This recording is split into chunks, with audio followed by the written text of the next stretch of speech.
All right, I'm excited to make this one.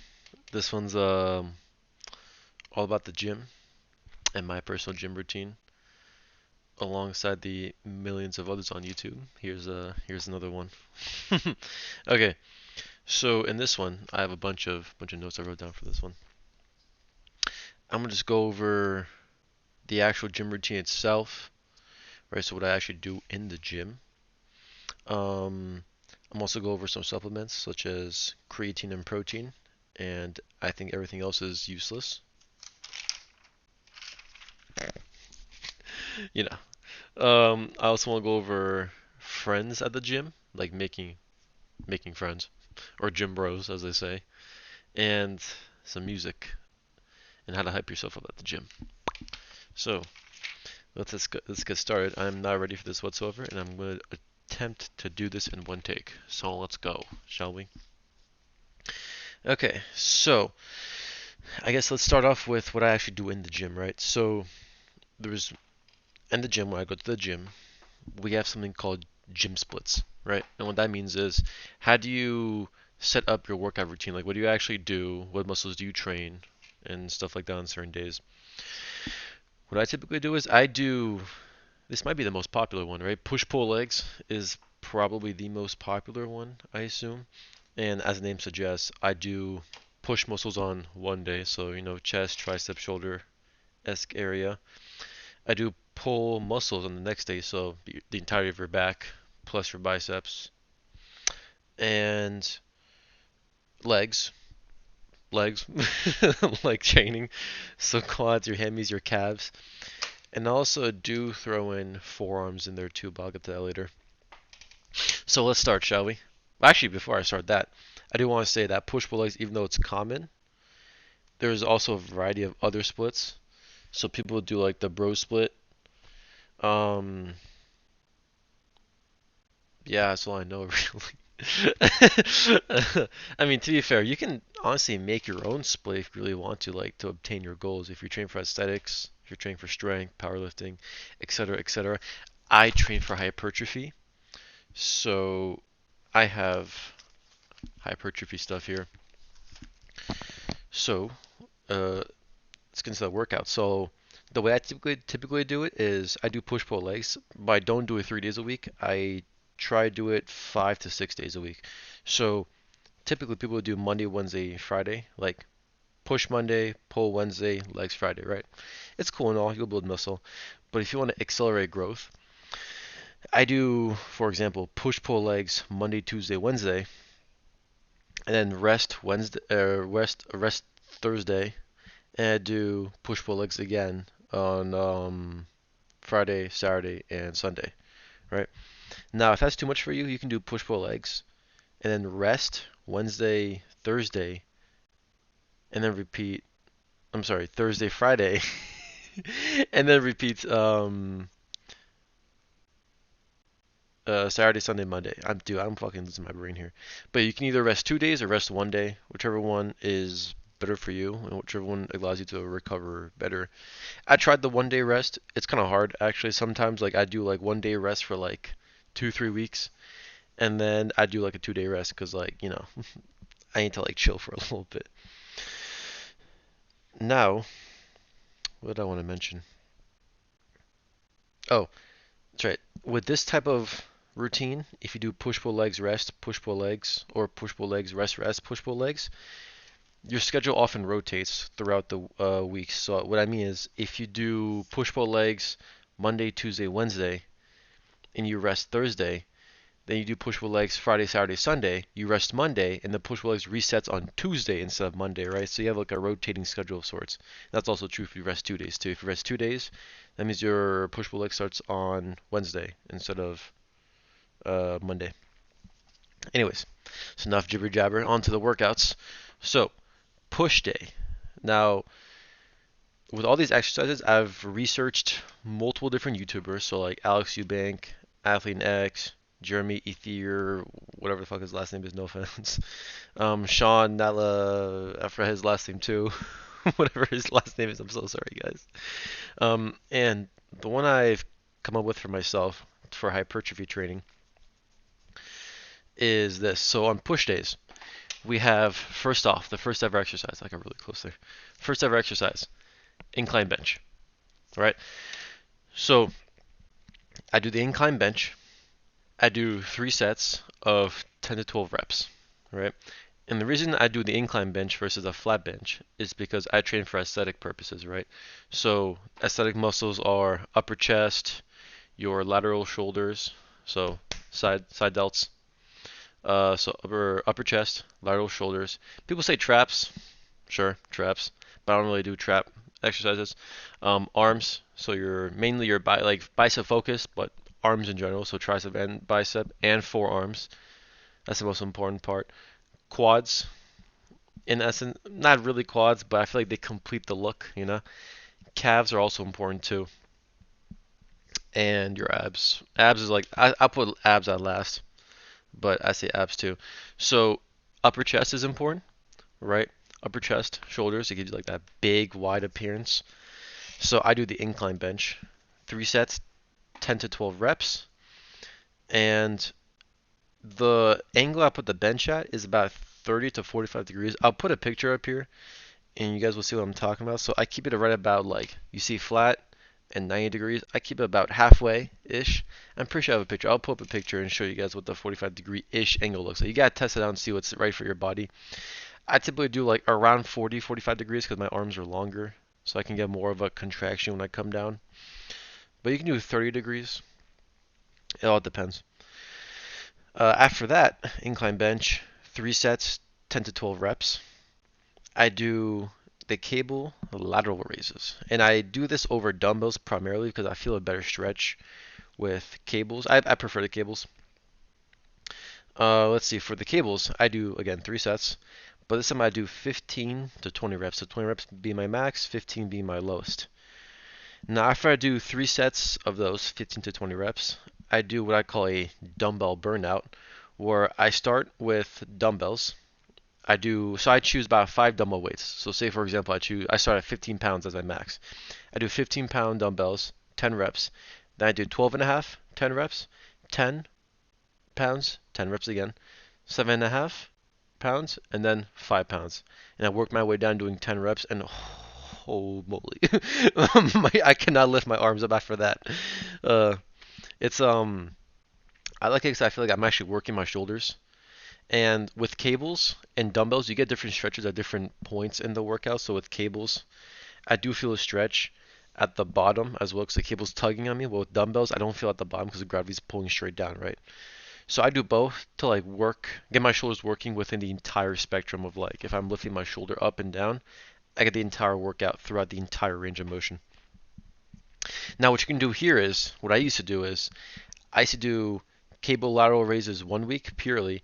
Next week I do dumbbell, and that week after I do cables, week after I do dumbbells. So you can alternate what you want to do, but I typically do the 3 sets of cables, and then I just burn out with dumbbells in one session. I just spam the ever living shit out of lateral raises, to be fair. After that, after you kill your lateral shoulders, I move on back into my upper chest, and I do either a cable. So I do like a low to, I still focus on the upper chest for the cable, and I do what is called like a low to high cable. So I put, if you can imagine a cable machine, I put the handle all the way down, and I start downward and bring the cable up. So that works as your upper chest.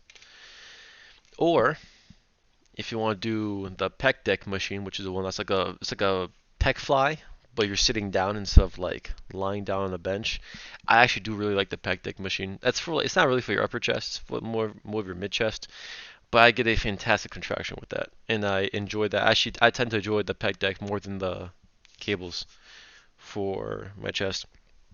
But for either one, I do 3 sets, 10 to 12 reps. One issue actually I do have with the cable is that as you get in higher weight, it tends to become a way harder exercise just to like do correctly with good form, which is why I prefer the pec deck machine. Cool. Next up, we have triceps, a tricep workout. No, I do a tricep push down on the cable machine. So, you bring like the handle all the way up here and you start pushing downward like that. You can like experiment with different handles. So you can use like the straight bar that people push down with. You can use like the angle bar, or you can use like the single handles that people use for like curling. Uh, Whichever one you decide to do. I do 3 sets, 10 to 15, or I'm sorry, 12 to 15 reps of those. And again, experiment with different handles. Now that was 4 exercises so far. You could throw in another tricep workout if you really want to, but at this point, I'm kind of fried. My body's at least fried. But I think throwing in one more tricep workout could be beneficial. But again, triceps aren't really the focus of this. I mean, like, yeah, you want to grow them to be nice and big, but I think you want more of a bicep focus if you're doing aesthetics building. So that was push. Now keep in mind the progression you want to go is that you want to find a weight. So for example, take the incline bench, right? You want to find a weight where you can do 10 to 12 reps of it for 3 sets, right? So say for example, my first set is 100 pounds. So let's make it easy, right? I take 100 pounds and I can do 12 reps. Coolio. I did 12 reps for my first set. Second set, I want to maintain the 100 pounds and still try to maintain the 10 to 12 rep range. So say I have second set, 100 pounds, I can do 10 reps, for example, right? 10 reps is lower than 12, but still okay. So now at this point, we're at 10 reps, and our range is 10 to 12. So since we're at 10, what we have to do is in order to maintain that 10 to 12 rep range, we're going to lower the weight, say down to like 95 pounds, for example, right? We lower down to 95 pounds, and we do 11 reps, for example. That's the type of progression you want to keep in mind, right? So if you can't maintain that 10 to 12 rep range with that weight, just lower the weight tad bit and repeat. Now, say you get 12 reps on all 3 sets with 100 pounds. At that point, you can do one of two things, and I recommend one of them more than the other. The first thing you can do is increase the rep range from 12 to 15, right? So if 10 to 12, you do 12 to 15, you can do more reps, you know. What I usually do is I actually increase the weight. So for example, if I'm 100 pounds, I increase it to 105 pounds, and I reset the 10 to 12 rep range. So I do 105 pounds. First set, I can do 11 reps. Second set, I do 10 reps. Third set, I have to lower the weight down and get to like 100 pounds, for example, right? But either way, you're still increasing the weight over the spectrum. So you are going to build that muscle over time. Cool. So I think that's all good and dandy. Let's move on to pull day. So I'm just pretty much reading off of this, to be honest. I'm not gonna lie to you. I'm like not good at this whole YouTube thing. However, let's move on to some cables, shall we? Cables. Pull day. What the fuck? All right. Whatever. Pull day. The first thing I used to do on my pull days, I used to do pull-ups as my first ever exercise. But I found that pull-ups, if I do 3 sets to failure, I couldn't really do anything else because pull-ups are hard, and I kind of suck. So I got rid of pull-ups for now. The first exercise I do now is a cable row. So if you can imagine, if you're on a cable machine with a seat and you pull, if I can show you guys here from here, you sit down and you pull back like that. Ignore the shirt. Don't read the shirt. Sorry. uh, you do cable rows. I do 3 sets of those for 10 to 12, 10, fuck, 12 to 15 reps. Here, you can try different handles too. You can try the wide handle that people keep and they pull back like that. You can try the one I like best because I train for aesthetics. One muscle I forgot was actually the lats. The lats are very important for aesthetics. I do the close grip and I pull it downward like that to train the lats more. That's my favorite handle, but you can experiment, do what you want. Um, so like I said, the close hand grips give you that lat focus. The wide hand grips give you like that upper back, like the other muscle focus, like your trap, your lower traps, your rotator cuffs, your rear delts, etc., etc. But I like the lat focus better, to be honest. And I like to keep my arms closed in to get like the maximum lat engagement. So cable rows, 3 sets, 12 to 15 reps. Now, what I do next is I do a lat push down. Now what that is, imagine like you're doing a tricep kick down, so like the bar's up here, but instead you keep your arms straight out and you push down like that to engage the lats. If you guys don't know what I'm talking about, please like look up YouTube videos on form and stuff like that because don't hurt yourself. That would suck. So I do a lat push down. You could also replace it with a lat pull down. So like that machine that people bring down. It's like it simulates like a pull up, but you're sitting down essentially. Or you can just do a pull up if you really want to. But like I said, I cut pull ups out because they are very taxing on my body, and I am training for aesthetics versus like functionality, which might not be a good thing. But I think one day I would put pull ups back in my routine. But for now, I'm keeping a lat push down because I feel that the most of my lats.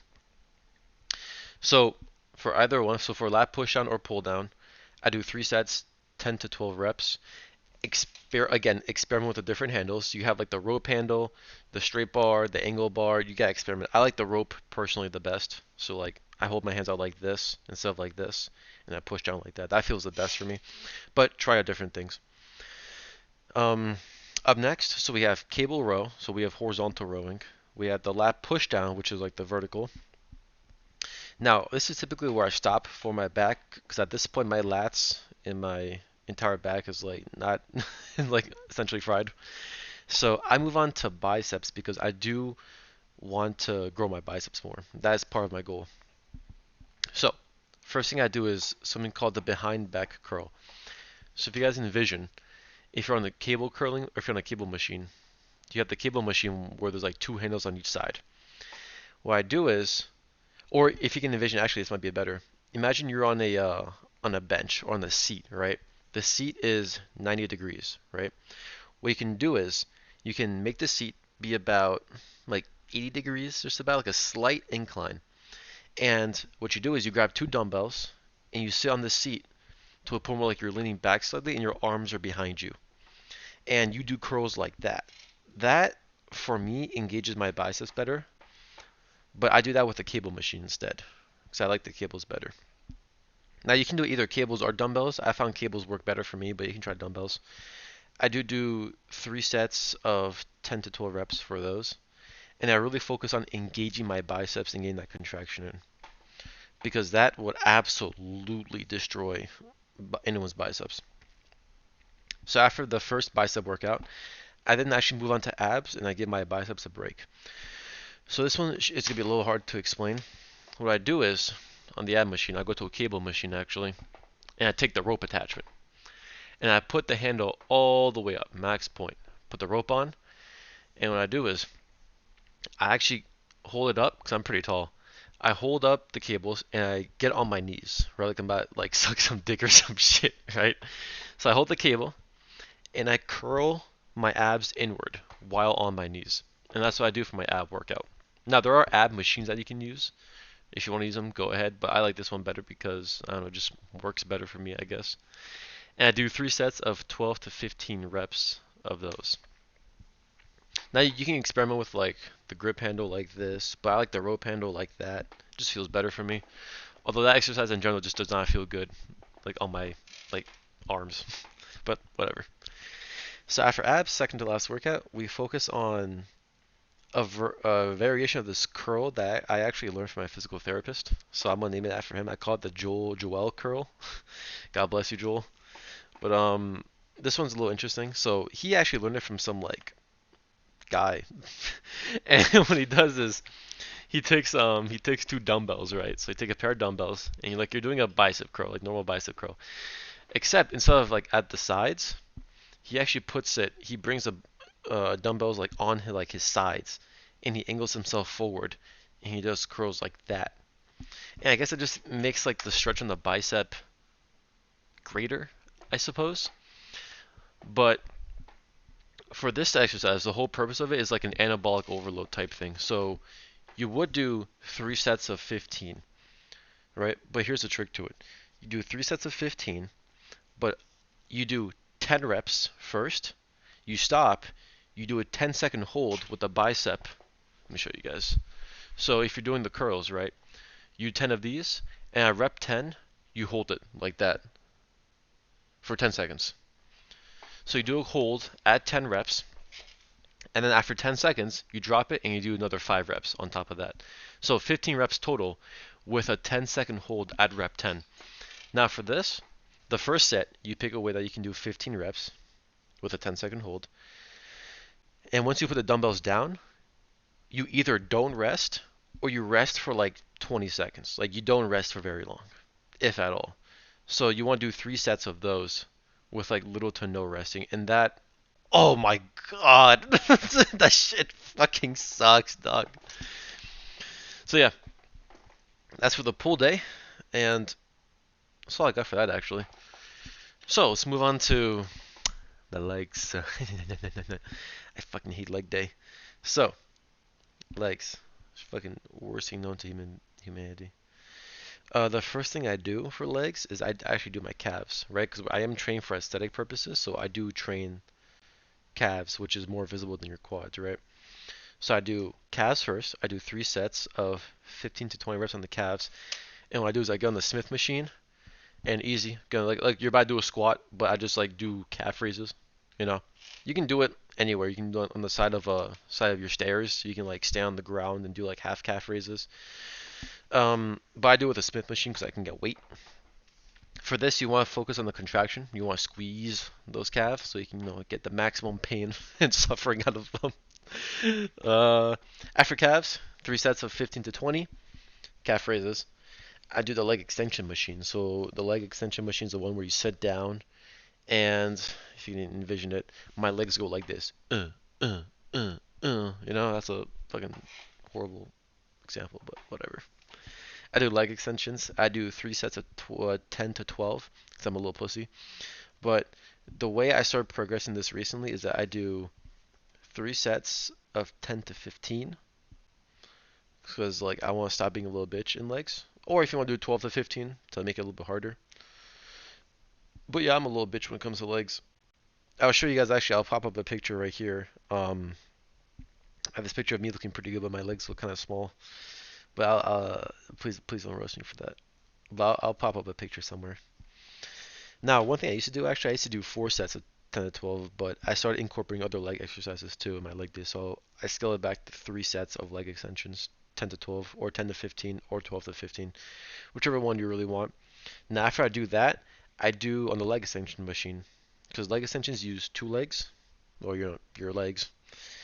After I'm done with the 3 sets, I do single leg burnouts. So I lower the weight, like I cut the weight like directly in half, if even that. I'd maybe even lower it even more. I start doing single leg reps, and I do 10 reps, and I do like 1 set each, just to like really squeeze pain out of these exercises. Or after leg extensions, I do the seated hammies, as I call them. So there's a hamstring curl machine where you sit down like in a chair, and you curl it, or you curl your legs downward. And I do that machine for 3 sets, 10 to 12 reps. Now with this machine, I figured that, or I learned that for me at least, if the curling point on my ankles is way too far out, my calves tend to do some work, and we don't want that. So what I learned was I like to sit closer to the curling point, so it's not sitting like right above my ankles. It's sitting more like on my calf of sorts, and that allows me to like use my hamstrings more than my calves or calves, whatever.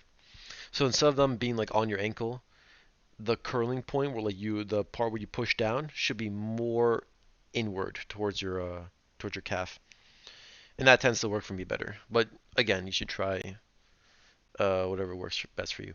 So after 3 sets of 10 to 12 seated hammies, I do leg presses. You could do a squat, but my knees are fucked, so I do a squat with no weight just to like get my knees not feeling like trash. But I typically do a leg press. You can pick any leg press machine that you want. I do 3 sets of 12 to 15, and you really want to focus on the contraction of your quads because it's easy just to, like let the weight in, push the weight out, let the weight in, push the weight out. It's easy to do it mindlessly, so you gotta focus the uh, on the quads. Now, the reason I don't do a squat with heavy weight, besides my knees being all fucked up, is because squats exert a lot of energy, right? It's more of a compound work. It's not really compound because your quads are really getting tanked on, but it the amount of energy you use for what you get out of a squat, in my opinion, is not that worth it. Which is why I stick to like leg presses and stuff like that. And that actually concludes leg exercises. The last exercise I do on leg day, which is not really a leg day exercise, is I do a rope curl.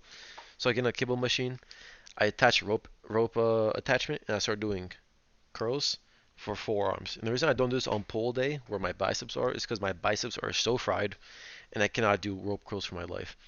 So I do it on leg day, where my biceps have recovered for the most part, so I can get that nice contraction. I don't die. Right? Because if you do too much for bicep exercises, the interesting part is that where the fuck is the camera? So this part of the bicep right here, I'm not sure if it's a tendon or the brachial radialis. I'm not sure what's like happening here when I'm doing too many curls, but it starts getting tight right here. And it happened at one point a long time ago where I did so many that I just couldn't move. Like my arm was stuck, like in this position right here. I couldn't extend my arm out. So I let my arm rest for a little bit. And so I do the forearms on leg day. And I do 3 sets of 12 to 15 rope curls. You can choose like the reverse curls where like you grab the bar and you start curling upward, but my wrists are kind of weak, so I don't do that. And yeah. I kind of need some water. Yeah, that sucks. Okay, that concludes the workouts, right? Push-pull legs. If you want to try other variations or other splits, feel free, but that's what I have right hither. So, and also I can take a picture of this and upload it as a photo to this video in case you guys want to see it as like a screenshot. Now, up next, what I want to talk about is supplements, right? Mainly creatine and protein. I'm gonna go over this briefly because there are some great videos on YouTube that describe this. First things first, creatine, the most studied supplement in the entire fucking world. So, dude, this shirt is so fucking cringe. On God. Anyways, there's 2 ways that you can take this creatine supplement. Now, what creatine does is it just saturates your muscles and allows you to get a bit more energy out of them. I'm not getting into the nuances of things. It's pretty scientific. But creatine just gives you a bit more energy, and you can get like 1 to 2 reps more out of your exercises, which is a lot actually if you consider it building over the long term. If you get like 1 rep extra per workout, you do 2 week, you get 2 extra reps. That's like what, like how many? 2, 4, 6, 8. That's 8 a month. You get like an extra like 4% growth is what I've heard in studies. So it's actually pretty good. And also, since creatine saturates your muscles with water, your muscles appear to be a bit bigger. It gives you like that appearance look. So, creatine. First things first, when you go to buy creatine, forget all the marketing bullshit. There's like creatine, like hydrogen chloride, creatine.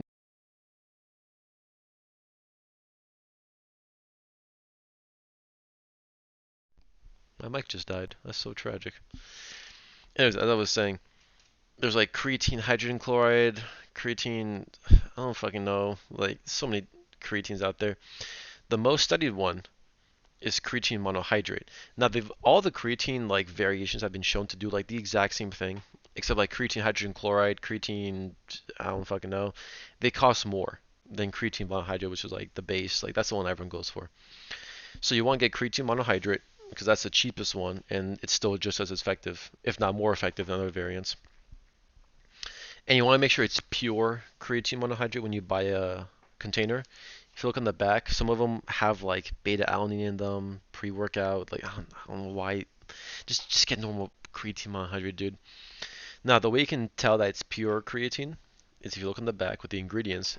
It should be only creatine monohydrate in there. And the second way to tell is it's a bit more mathy.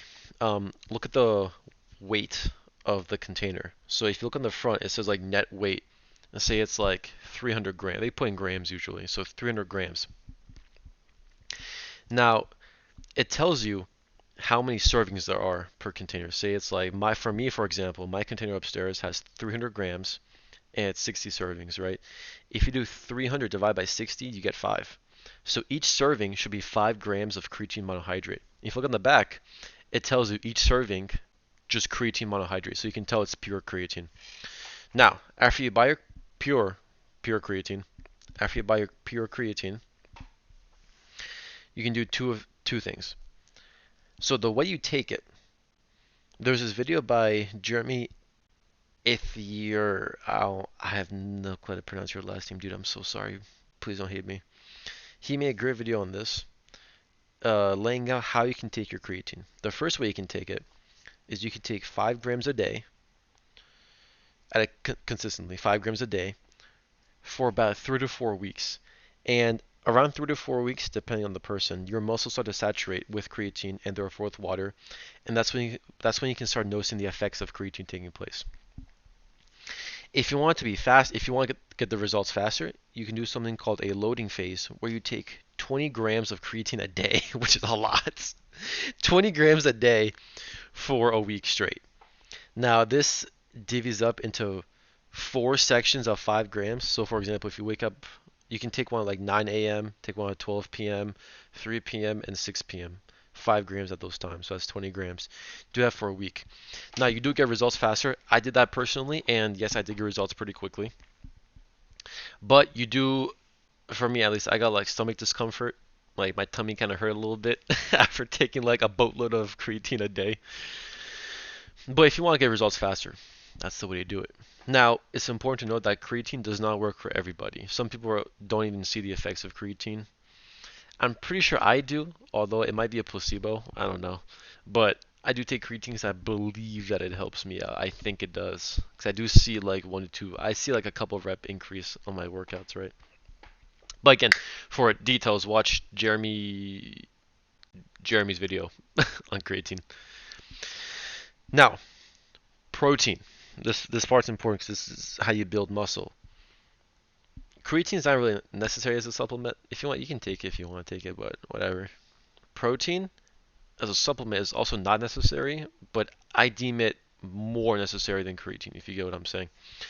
So, the rumor floating, not really a rumor, but like the fact spreading around in the gym niche is that you need about zero point 0.8 to 1 gram of protein per pound of body weight. Now, there was this video done by I believe, the Institute of Human Anatomy on YouTube. You can look it up.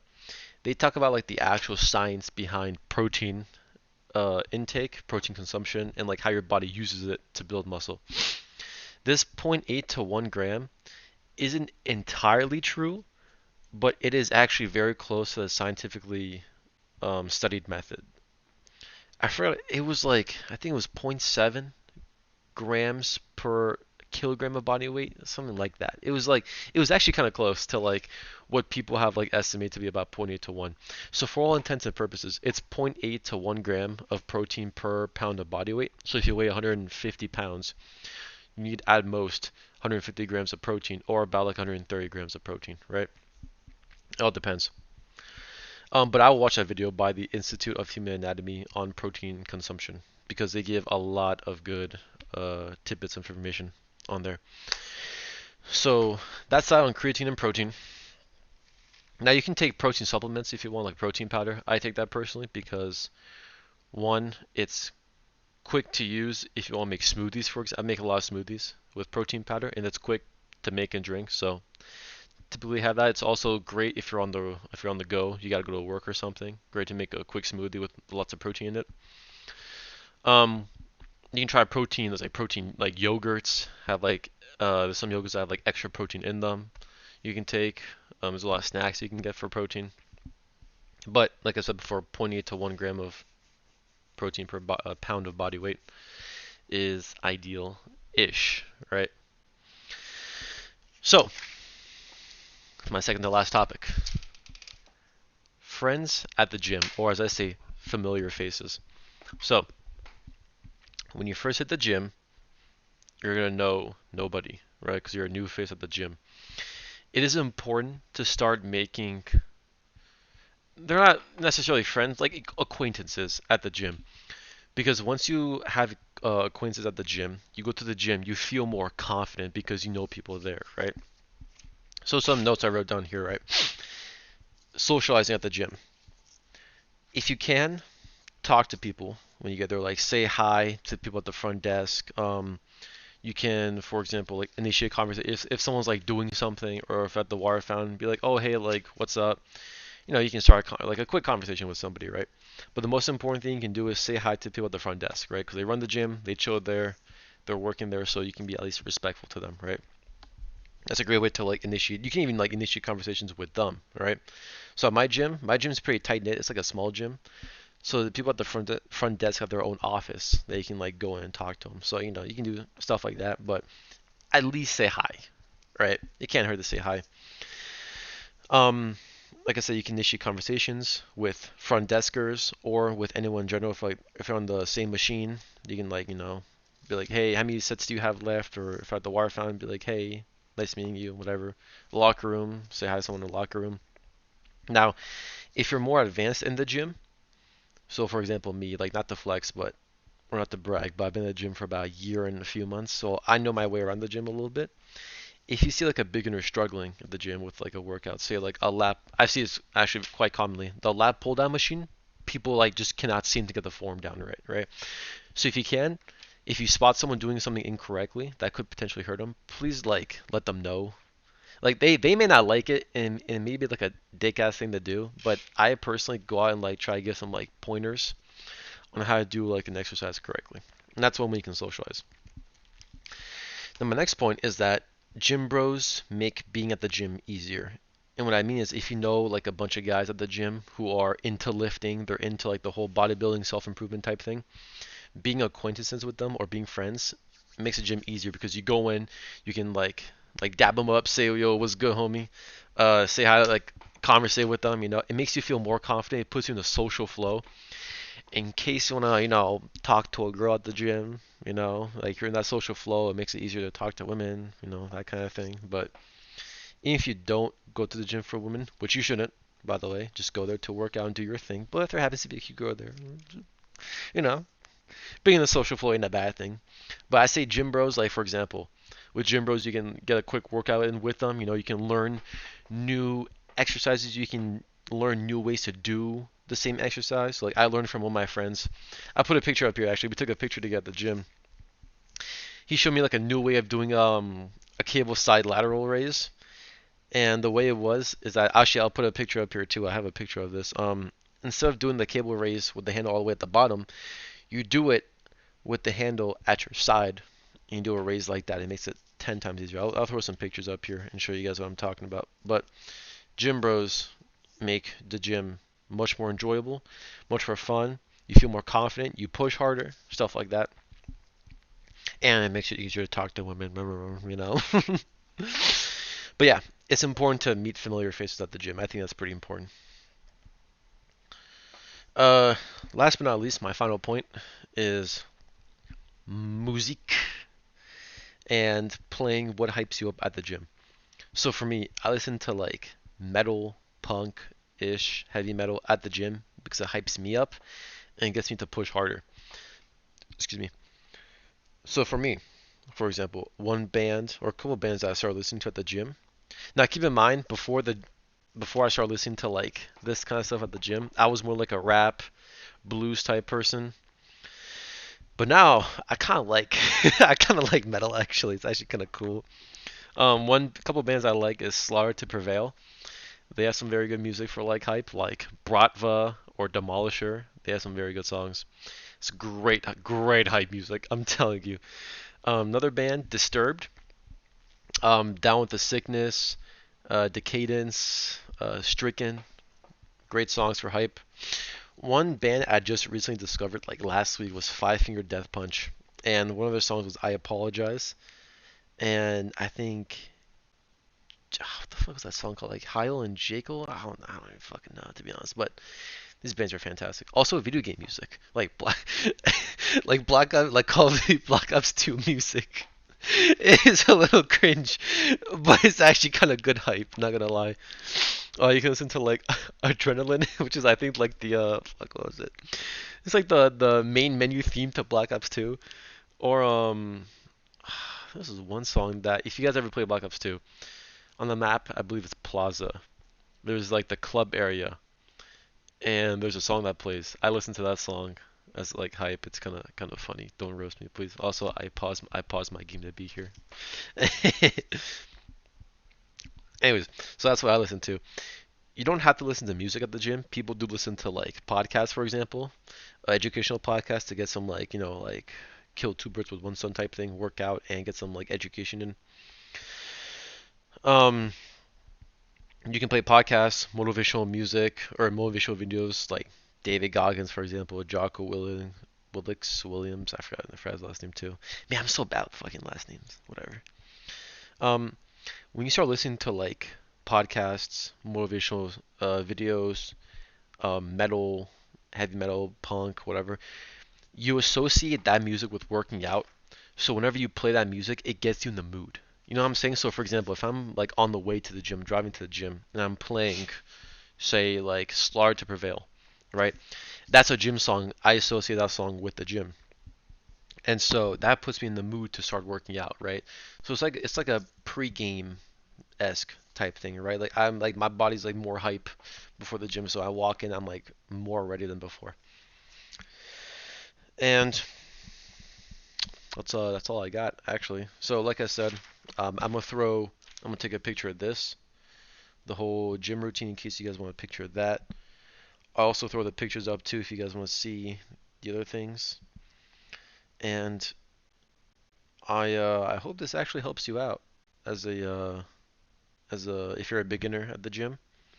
This is not bad. If you're a beginner at the gym, one last note: do not destroy yourself, please.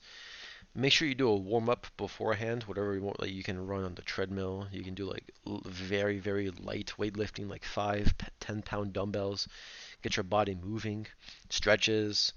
I take like those resistance bands and do like resistance stretches with those. Those are very nice. Do a warm up before you work out. Do not hurt yourself, because that would be some dick and cheese. And yeah, that's all I got for this one. I hope it helps you guys out if you're looking to get into the gym and you're stuck. Hope this gives you like a surefire plan to get started in the gym. But again, like do some light research. Make sure you know your body. That's important. Because if you know your body, you know what to do, so you can get results faster, right? How long is this video? Oh fuck, it's like 40 minutes on God. But yeah, hope this helps you out. If you want to find this helpful, nice. I'm happy for you, I guess. And yeah, I'm glad to make this video. So, take care, guys. Don't hurt yourself. Have fun, and go kill it.